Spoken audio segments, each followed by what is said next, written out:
Baik, bismillahirrahmanirrahim. Selamat pagi semuanya. Hari ini mata kuliah pengantar demografi sudah sampai pada pertemuan dengan materi kriminalitas dengan kependudukan. Ini sebenarnya pembahasan kita sangat sambung menyambung ya dengan pertemuan minggu lalu. Kalau minggu lalu kita bahas tentang kesejahteraan, hari ini kita bahas kriminalitas. Sebenarnya berpengaruh tuh. Jadi kalau kemarin kita bahas tentang semakin tingginya deret antara populasi dengan produksi atau bahan pangan. Jadi kalau misalnya bahan pangannya mulai menipis, sedangkan penduduknya jumlahnya makin naik, di sana kan ada kesenjangan. Setiap orang akan berlomba-lomba untuk memenuhi kebutuhan hidupnya. Nah, akhirnya mau tidak mau, yang tadinya dia tidak mampu, dia harus melakukan berbagai cara agar dia bisa memenuhi segala kebutuhan kehidupannya. Nah, hingga akhirnya membuat angka kriminalitas naik. Nah, makanya kenapa kriminalitas menjadi bahan kajian dalam perkuliahan pengantar demografi. Karena walaupun dia bukan bagian dari tiga indikator tiga indikator kependudukan seperti kelahiran, kematian, dan imigrasi, namun memang ini adalah sebagai efek samping dari kebutuhan yang harus tetap terpenuhi dalam kebutuhan sehari-hari. Seperti itu. Oke, materi hari ini akan dipaparkan oleh Ruti dan kawan-kawan. Kepada Ruti dan kawan-kawan, saya persilakan. Baik, terima kasih Ibu. Assalamualaikum warahmatullahi wabarakatuh. Selamat pagi Ibu Fania dan teman-teman semuanya. Kami dari kelompok 7 akan mempresentasikan hasil diskusi kami mengenai kriminalitas dan kependudukan. Sebelumnya, izinkan saya memperkenalkan anggota dari kelompok 7. Yang pertama ada Alia Yunika Handriani, lalu yang kedua ada Ruti Bernika Naomi, dan yang terakhir ada saya sendiri, Puspa Aurelia. Bisa di next. Baik, selanjutnya apa sih pengertian dari kriminalitas? Kriminalitas adalah suatu perbuatan yang bertentangan dengan undang-undang atau peraturan-peraturan yang berlaku di masyarakat, di mana untuk mengatasi hal tersebut, biasanya perlu diadakan penghukuman terhadap pelanggaran yang berlaku. Kata kriminalitas itu sendiri berasal dari kata crime yang berarti kejahatan. Kenapa sih kriminalitas itu dapat terjadi? Kriminalitas dapat terjadi karena adanya keinginan untuk memenuhi kebutuhan tanpa diiringi dengan kemampuan skill yang baik, maka akan terasa sulit untuk mencapai kebutuhan tersebut. Sehingga terkadang keadaan memaksa seseorang untuk mendapatkan keinginan tersebut dengan cara yang instan dan melakukan tindakan kejahatan yang mereka anggap sebagai salah satu tindakan yang dapat menolong kehidupan mereka.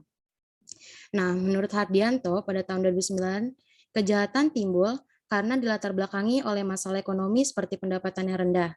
Sedangkan Hamzah pada tahun 1989 mengatakan bahwa pendidikan merupakan salah satu cara untuk dapat memperoleh pekerjaan yang mapan, sehingga apabila seseorang tidak memiliki pendidikan yang tinggi, maka dapat mendorong seseorang melakukan tindakan kriminal. Pada bagian pembahasan yang pertama akan kami bahas yaitu kriminalitas ditinjau dari potret tindakan kriminal di Indonesia. Tipe negara Indonesia adalah negara kesejahteraan atau welfare states. Hal tersebut tersirat dalam pembukaan Undang-Undang Dasar Negara Republik Indonesia tahun 1945, di mana suatu negara memiliki kewajiban untuk mensejahterakan warganya, melindungi warganya untuk hidup dengan tentram, aman, dan terbebas dari ancaman, paksaan, maupun tekanan dari pihak manapun termasuk aparat negara. Kini, kejahatan sering terjadi dalam kehidupan masyarakat dan banyak faktor yang mempengaruhi suatu individu untuk melakukan tindakan kejahatan. Salah satunya dari faktor ekonomi yang banyak menyebabkan individu melakukan tindakan kejahatan. Mengapa demikian? Karena biasanya individu yang melakukan tindak kejahatan adalah seseorang yang berpenghasilan rendah, pengangguran, atau penduduk miskin. Maka dari itu, jumlah kriminalitas di Indonesia diduga dipengaruhi oleh pertumbuhan ekonomi, pendidikan, pengangguran, dan kemiskinan. Selanjutnya, ini adalah data kasus kriminal di Indonesia pada tahun 2018 sampai 2020. Dalam data tersebut, Badan Pusat Statistik atau BPS mencatat jumlah kasus kriminal di dalam negeri mengalami penurunan selama periode tahun 2018 hingga 2020. Pada tahun 2020, jumlah kasus kriminal tercatat sebanyak 247.218.000 kejadian, di mana jumlah tersebut turun 8,3% dari tahun 2019 yaitu 269.324 kasus. Kemudian pada tahun 2019 jumlah kasus juga mengalami penurunan sebesar 9,3% dari 264.281 kasus menjadi 269.324 kasus. Data selanjutnya adalah data tingkat risiko terkena kejahatan atau crime rate pada tahun 2016 sampai 2019. Sebelumnya, crime rate itu merupakan data yang dapat menunjukkan kerawanan suatu kejahatan pada suatu kota dalam waktu tertentu. Misalnya, semakin tinggi crime rate, maka tingkat kerawanan akan kejahatan pada suatu kota semakin tinggi pula. Namun, sebaliknya, jika semakin rendah tingkat crime rate, maka tingkat kerawanan kejahatan pada suatu kota juga semakin rendah. Nah, menurut data Polri, tingkat risiko terkena tindak kejahatan, crime rate setiap 100.000 penduduk terus menurun dalam 4 tahun terakhir. Pada 2016 tercatat sebesar 140 per 100.000 penduduk menurun menjadi 129 per 100.000 penduduk pada tahun setelahnya. Kemudian pada tahun 2018, crime rate sebesar 113 per 100.000 penduduk juga mengalami penurunan menjadi 103 per 100.000 penduduk pada tahun 2019. Selanjutnya pembahasan kedua yaitu dampak tindak kriminal terhadap kualitas penduduk. UNDP atau United Nations Development Program mengatakan bahwa pembangunan manusia merupakan proses dalam memperluas pilihan bagi masyarakat. Semakin cepat pembangunan manusia, maka pertumbuhan penduduk dapat mengalami peningkatan pada produktivitas. Indeks pembangunan manusia atau IPM digunakan untuk mengukur besar dampak yang diberikan dari adanya upaya peningkatan kemampuan modal dasar manusia. Dengan peningkatan IPM, maka kualitas sumber daya manusia akan meningkat secara langsung sehingga dapat membantu masyarakat untuk mendapatkan pekerjaan yang layak dengan pendapatan yang tinggi. Terdapat 6 pengaruh masalah sosial terhadap tingkat kriminalitas di Indonesia. Yang pertama yaitu pengaruh tingkat pendidikan terhadap tingkat kriminalitas di Indonesia. Launcher pada tahun 2004 menyatakan, peran pendidikan merupakan investasi modal manusia yang dapat menciptakan peluang kerja yang sah di masa depan, sehingga masyarakat enggan berpartisipasi dalam kejahatan. Karena jumlah lapangan pekerjaan yang tersedia sedikit, maka menyebabkan pengangguran terdidik semakin meningkat, di mana jumlah penduduk yang menyelesaikan pendidikan sampai ke perguruan tinggi meningkat yang tidak diseimbangi dengan jumlah lapangan pekerjaan yang tersedia dan nantinya akan memicu seseorang untuk menghalalkan berbagai cara agar dapat memenuhi kebutuhan hidupnya. Yang kedua yaitu pengaruh tingkat pengangguran terhadap tingkat kriminalitas di Indonesia. Alexandros pada tahun 2010 menunjukkan kejahatan terus meningkat di seluruh dunia selama beberapa dekade terakhir, yang menegaskan bahwa masalah ekonomi menjadi faktor penentu yang paling penting dari kejahatan di suatu negara. Jika tingkat pengangguran meningkat, maka perekonomian di suatu negara akan mengalami penurunan yang dapat meningkatkan kejahatan. Mengapa demikian? Karena seseorang yang tidak memiliki pekerjaan, kemungkinan besar akan melakukan tindak kriminalitas dibandingkan dengan individu yang memiliki pekerjaan. Selanjutnya yang ketiga itu pengaruh tingkat pertumbuhan ekonomi terhadap tingkat kriminalitas di Indonesia. Jika pertumbuhan ekonomi meningkat, maka resiko penduduk terkena tindak kriminal juga meningkat. Sebaliknya, jika pertumbuhan ekonomi menurun, maka resiko penduduk terkena tindak kriminal juga akan menurun. Laju pertumbuhan ekonomi tidak selamanya berpengaruh positif pada tingkat kriminalitas, karena terkadang laju pertumbuhan ekonomi dapat berpengaruh negatif karena adanya faktor lain yang mempengaruhi. Selanjutnya akan dijelaskan oleh Ruti Bandikonomi. Untuk Ruti, dipersilakan. Oke, baik. Terima kasih, Puspa. Selanjutnya itu ada pengaruh tingkat kepadatan penduduk terhadap tingkat kriminalitas di Indonesia. Secara teoritis, kepadatan penduduk ini memberikan dampak negatif dan positif. Hal ini juga berpengaruh pada tingkat kriminalitas di suatu daerah, terutama di Indonesia. Karena dengan terjadinya kenaikan angka ketergantungan hidup untuk memenuhi kebutuhan hidup tersebut, dapat menjalar kepada tingkat kriminalitas, terutama apabila penduduk atau masyarakat tersebut tidak dapat memenuhi kebutuhannya secara layak, maka besar kemungkinan mereka akan melakukan tindak kriminalitas untuk memenuhi kebutuhan hidup tersebut. Selanjutnya ada pengaruh tingkat kemiskinan terhadap tingkat kriminalitas di Indonesia.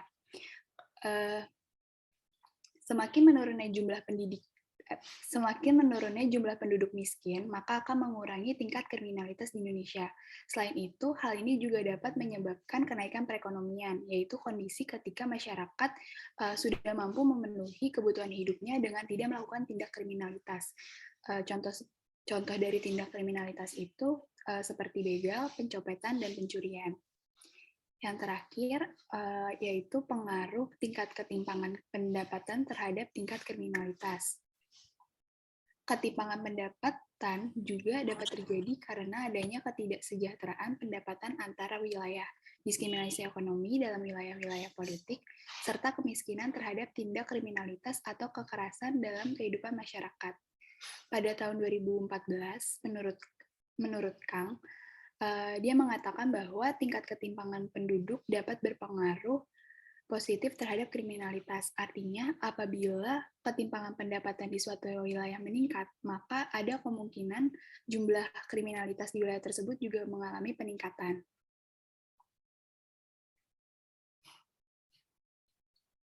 Selanjutnya ada materi tentang peran orang tua, lingkungan, dan pemerintah dalam mencegah kriminalitas.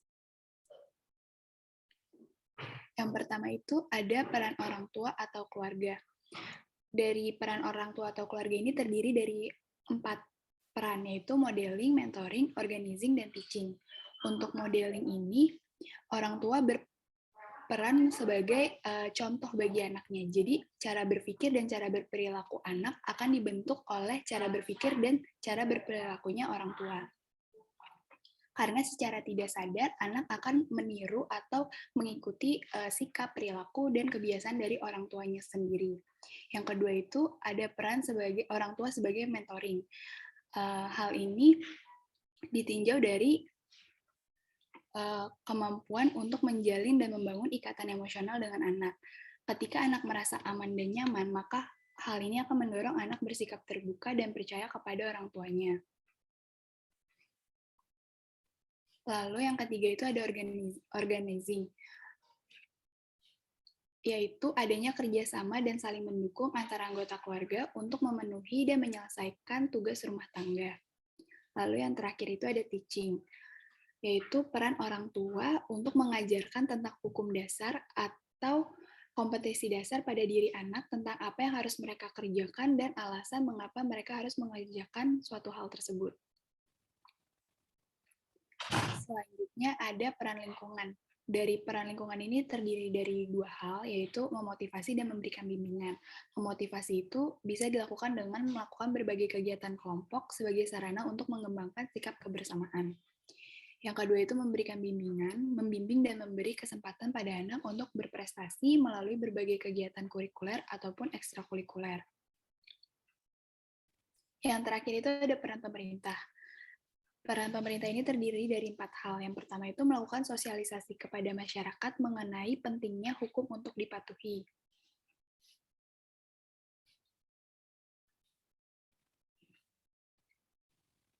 Terus yang kedua itu menjelaskan kepada masyarakat bahwa kekerasan bukan cara terbaik.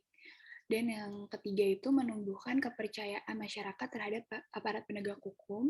Dan yang keempat melakukan pendekatan kepada masyarakat bahwa aparat kepolisian dapat diajak bekerja sama dalam perlindungan keamanan. Hal ini bertujuan agar masyarakat dan aparat kepolisian atau aparat pemerintah bisa saling bersinergi atau saling bekerja sama untuk mengantisipasi permasalahan kriminalitas serta memelihara keamanan dan ketertiban di lingkungan sekitar. Selanjutnya ada perbandingan kondisi antara 2 negara maju dan 2 negara berkembang yang akan dijelaskan oleh Alia. Pada Alia, saya persilakan. Oke, terima kasih Lutfi. Oke, selanjutnya kami akan membahas perbandingan kondisi dari 2 negara maju dan 2 negara berkembang dari bidang kriminalitasnya. Next.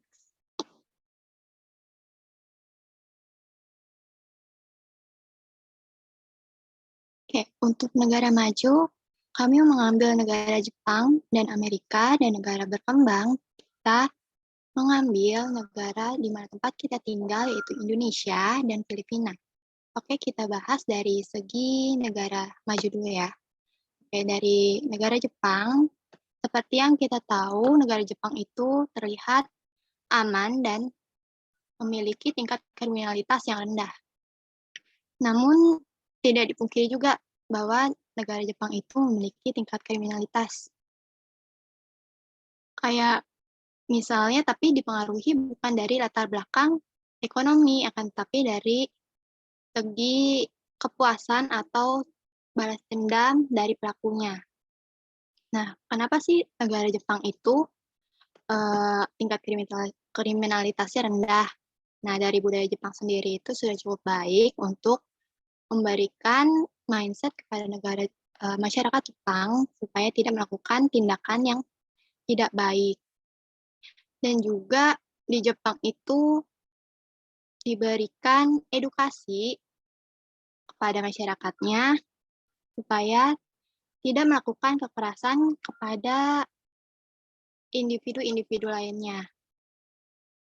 Nah, selanjutnya dapat dicontohkan dari negara Jepang itu yang kriminalitasnya itu ada kasus Miyazaki Susomu, yang mana dia itu dari negara yang berkecukupan, latar belakang ekonominya bagus, dan keluarganya juga baik. Akan tapi dia merupakan pembunuh berantai yang menargetkan anak-anak perempuan. Nah, ini dikarenakan dia itu memiliki kelainan pada mentalnya dan juga kepuasan ingin membunuh gitu. Selanjutnya dari negara Amerika.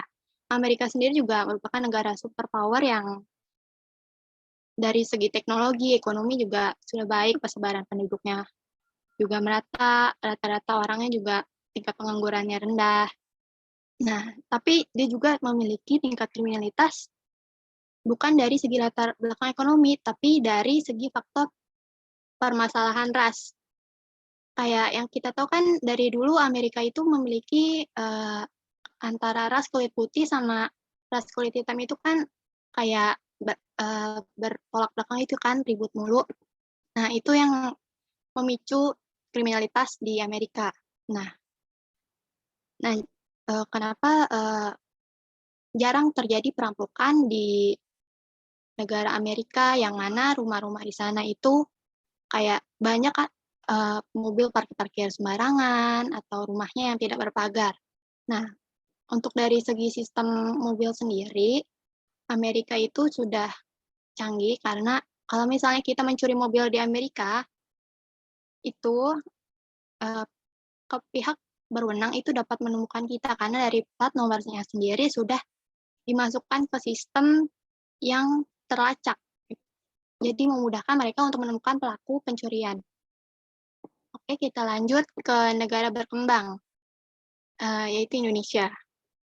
Nah, kalau dari Indonesia sendiri, pastinya yang memicu terjadinya tingkat kriminalitas itu pasti dari latar belakang ekonominya. Karena dari persebaran penduduknya juga Indonesia belum merata. Nah, kita dapat ambil contoh kasus dari Indonesia yang kemarin itu, ibu-ibu yang membunuh anaknya karena masalah ekonomi. Nah, untuk Filipina sendiri, dia itu memiliki tingkat kriminalitas di bidang narkoba karena letaknya yang di antara samudra yang memudahkan perjalanan dan kurangnya perhatian dari pemerintah terkait kasus ini. Jadi banyak sekali tingkat kriminalitas yang terjadi di Filipina di bidang narkoba. Selain itu juga di Filipina sendiri juga mengalami kasus kekerasan, pemerasan, pembunuhan, atau pemerkosaan, pencurian. Nah, kita ambil contoh ada seseorang milioner, dia itu orang kaya ya kan. Dia itu mengonsumsi narkoba karena mudahnya barang narkoba didapatkan di Filipina ini. Nah, dia itu karena terlalu banyak mengonsumsi narkoba, dia membunuh istrinya sendiri, lalu mencari korban-korban lainnya, dan dia bunuh dan ditaruh di halaman belakang rumahnya. Setelah sekian lama, karena ada suatu pihak yang membocorkan rahasianya, akhirnya dia tertangkap dan dihukum penjara oleh Filipina sendiri. Boleh di next. Selanjutnya, kita bahas peran keluarga terhadap kriminalitas dan kependudukan.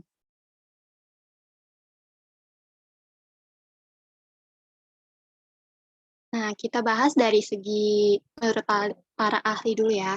Nah, menurut Edward dan Azhar ini, dia mengatakan bahwa jumlah kepadatan penduduk itu merupakan salah satu faktor yang memicu tindakan kriminalitas.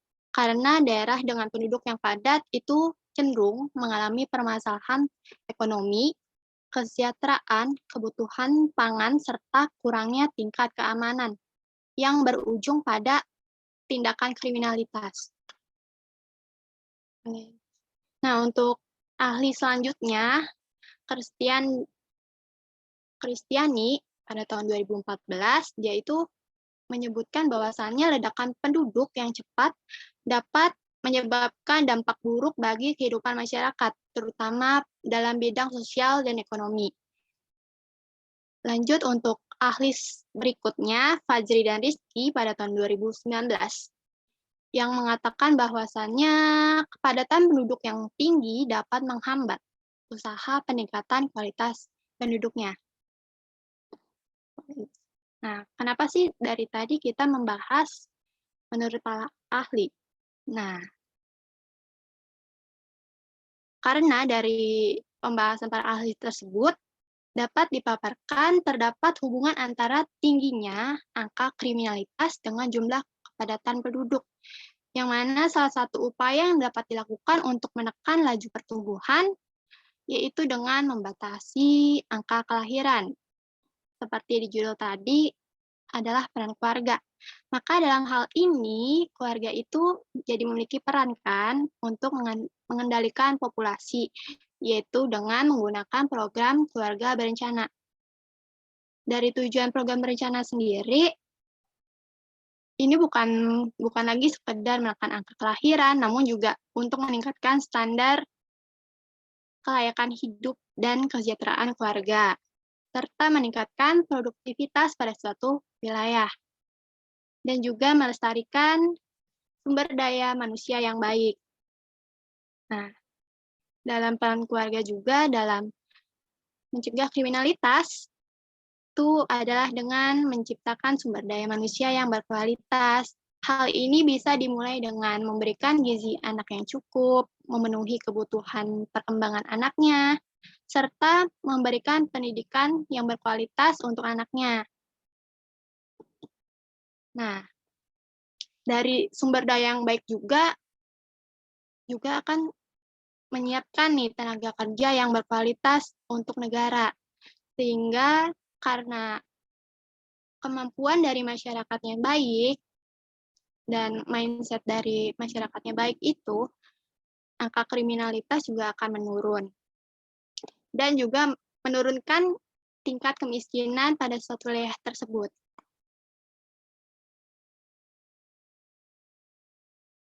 Oke, dari materi kami hari ini, kita dapat ambil kesimpulan bahwasannya kriminalitas itu suatu tindakan yang merugikan bagi pelaku ataupun kita yang terjangkit. Nah, akan tetapi dari kriminalitas sendiri dapat diminimalisir nih jika masyarakat sejahtera dalam segi finansial ataupun non-finansial. Nah, selain itu juga peran keluarga dan lingkungan juga dibutuhkan. Diperlukannya juga tindakan tegas dari pemerintah untuk mencegah dan memberantas tindakan kriminalitas tersebut. Sekian presentasi dari kami. Terima kasih telah mendengarkan dan memerhatikan. Kurang lebihnya mohon maaf. Wassalamualaikum warahmatullahi wabarakatuh. Waalaikumsalam warahmatullahi wabarakatuh. Baik, terima kasih kelompok presenter Ruti, Puspa, Deva dan Alia. Paparannya sangat baik sekali. Saya suka banget tadi bagian ada kalian riset apa saja yang mempengaruhi kriminalitas. Tadi di sana ada pendidikan, ada pengaturan, perempuan, dan lain-lain. Kemudian presentasinya juga sangat rapi ya. Kemudian menjelaskan, bukan membaca. Itu poinnya. Kalau kita lihat dari bahasannya tadi, biasanya semakin menarik presentasinya, semakin menarik juga bahan diskusinya. Jadi kita bisa langsung saja ke sesi diskusi. Ya, jadi sepertinya bahannya tadi sudah cukup baik ya, dari saya sih paparannya baik. Kemudian bahan tanya juga sudah sangat baik, tinggal kita mantapkan di sesi diskusinya. Boleh dimatikan recordingnya dan dilanjutkan dengan sesi diskusi.